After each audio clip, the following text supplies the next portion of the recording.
Good morning, dear students. In the previous module, we have started this particular chapter, and the name of this chapter is Challenges of Nation Building. हाँ बेटा.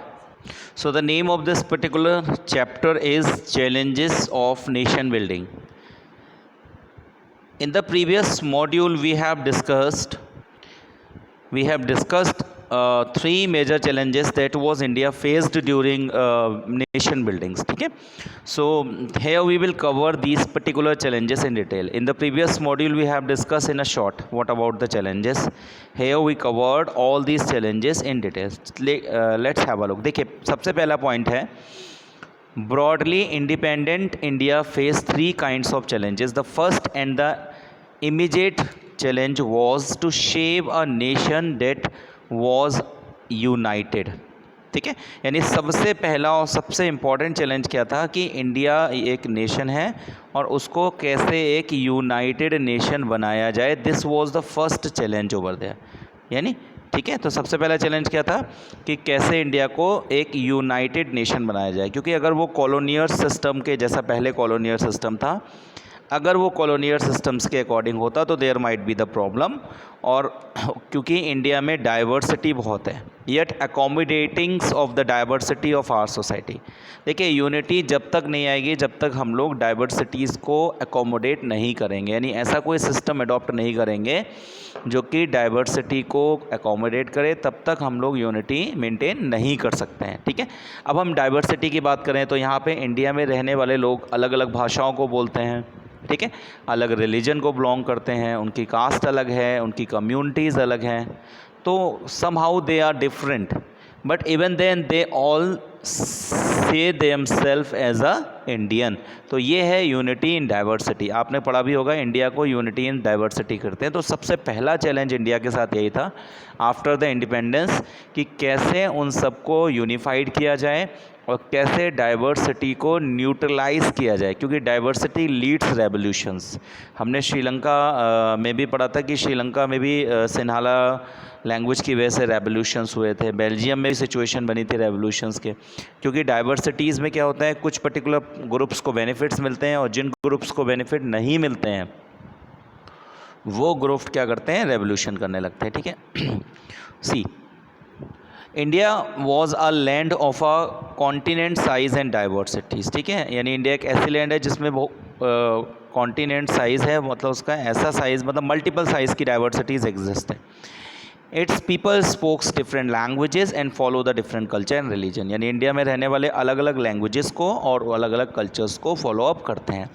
At the time it was widely believed that a country full of such kinds of diversity could not remain together for a long. देखिए एक समय था कि जब ये बात बिलीव्ड की जाती थी कि ऐसी कंट्रीज़ जिसमें इतनी ज़्यादा डाइवर्सिटी, जैसे इंडिया में लिंग्विस्टिक डाइवर्सिटी भी है, रिलीजियस डाइवर्सिटीज़ भी है और अलग टाइप की डाइवर्सिटीज़ भी है, तो ऐसी कंट्री में एक साथ रहना ऑलमोस्ट एक लंबे समय तक लोगों को एक साथ रख पाना एक कॉम्प्लिकेशन टास्क है. The partition of the country appears to be proven everyone's worst fear. Everybody was thinking about that how the India will survive and how the people of the India will live collectively for a long time. This was the fear in the mind of the people of the person. On suddenly it had happened a partition.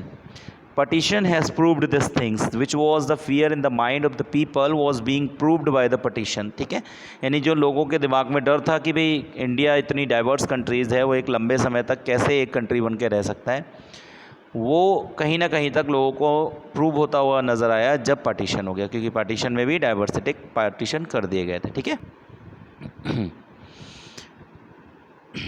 The partitions of the country appears to proven everyone. ठीक है, there was a serious questions about the future of India. अब India के फ्यूचर के बारे में partition के बाद लोगों के माइंड में सीरियस क्वेश्चन था कि भाई partition was the reason of the diversity ना, तो इसकी वजह से लोगों को लग रहा था कि in future it might happen the India will be divided into the multiple nation again. Would India survive as a united nation, and would it do so by emphasizing a nation unity at the cost of every other's objective? This was the question arising in the mind of the people of the countries कि क्या ऐसा होगा कि India जो है वो एक unified nation बन पाएगा या नहीं बन पाएगा या कुछ और। तो ये सारे जो क्वेश्चंस थे वो लोगों के माइंड में अराइज हो रहे थे। ठीक है। Would it means rejecting all religion and सब नेशनल आइडेंटिटीज़?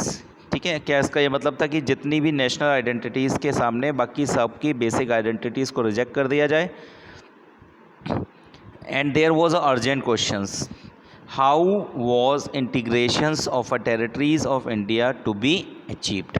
तो सबसे अर्जेंट और सबसे इम्पॉर्टेंट क्वेश्चन ये था कि कैसे इंडिया में जो इंटीग्रेशन होगा टेरिटरीज़ का। देखिए, टेरिटरीज़ का मतलब यहाँ पर है कि जब उस टाइम की अगर हम बात करते थे तो जो पूरा देश था हमारा वो एक पर्टिकुलर डिवीज़न में बटा हुआ था। यहाँ पर कोई और प्रोविंसेस था, यहाँ पर कोई और प्रोविंसेस, जैसे मद्रास प्रोविंसेस था, है ना, यहाँ का नॉर्थ ईस्ट बंगाल प्रोविंसेस था। इस टाइप से अलग अलग टाइप के प्रोविंसेस थे। तो कैसे ये प्रोविंसेस हटके एक नेशन बनता, this was the thinking in the mind of the people. तो सबसे पहला चैलेंजेस था integrations of territories and become a one nation. This was the biggest challenge and this was not possible up to the people would not unified. ठीक है। अब second challenge क्या था? The second challenge was to establish democracy. You have already studied that Indian Constitution. You know that the Constitution granted a fundamental rights and extended the rights to votes for every citizens. ठीक है। और second challenges था कि कैसे, अब देखिए, अब यहाँ पे बात हुई सबसे पहले यूनिटी की। अगर यूनिटी हो जाती है, यानी फर्स्ट चैलेंजेस अचीव हो जाता, तो सेकंड चैलेंजेस ऑटोमेटिक अचीव होता, क्योंकि सारे चैलेंजेस एक दूसरे से लिंक्ड हैं। तो सेकंड चैलेंजेस के लिए था कि कैसे एक लंबे समय तक डेमोक्रेसी को अचीव किया जाए। अब डेमोक्रेसी में एक सबसे बड़ा टर्म्स आता है कि राइट टू वोट। तो हम लोगों ने पढ़ा था, स्टडी किया था कि कॉन्स्टिट्यूशन ने सबको एक समान फंडामेंटल राइट्स में वोटिंग का अधिकार दिया हुआ है। India adopted a representative democracy based on parliaments form of government. ठीक है, यानी इंडिया ने क्या अडॉप्ट किया?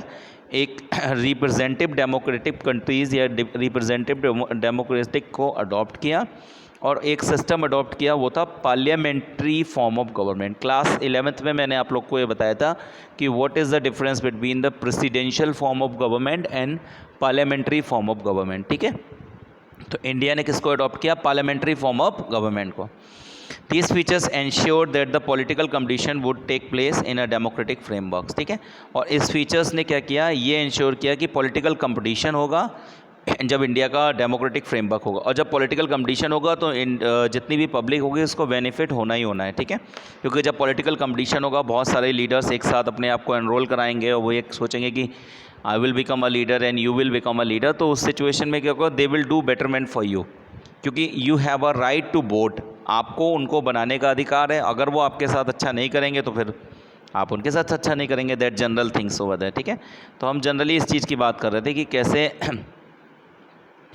अडॉप्ट किया गया इस चीज़ को। ठीक है, अब देखिए यहाँ पे a democratic constitution is necessary but not sufficient for the establishment of democracy. Democratic constitution तो है इंडिया में, लेकिन वो सफिशिएंट नहीं है। नेसेसरी है लेकिन सफिशिएंट नहीं है। The challenges was to develop a democratic practice in accordance of the with the constitution.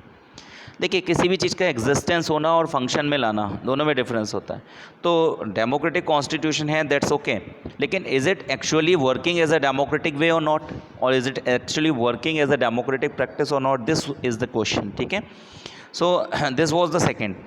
The challenge was to develop a democratic practice in accordance of the with the constitution. तो देखिए, first challenge हमारा क्या था कि how to maintain the unity and how to integrated different territories into the India, कि India को एक nation कैसा बनाया जाए और इंडिया में यूनिटी को कैसे मेंटेन किया है। सेकेंड चैलेंज इंडिया के साथ क्या था? इट वाज दैट कि how the constitution should work in a proper democratic practice.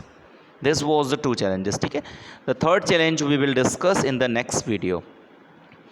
Kindly draft your queries and questions on the comment box. Thank you.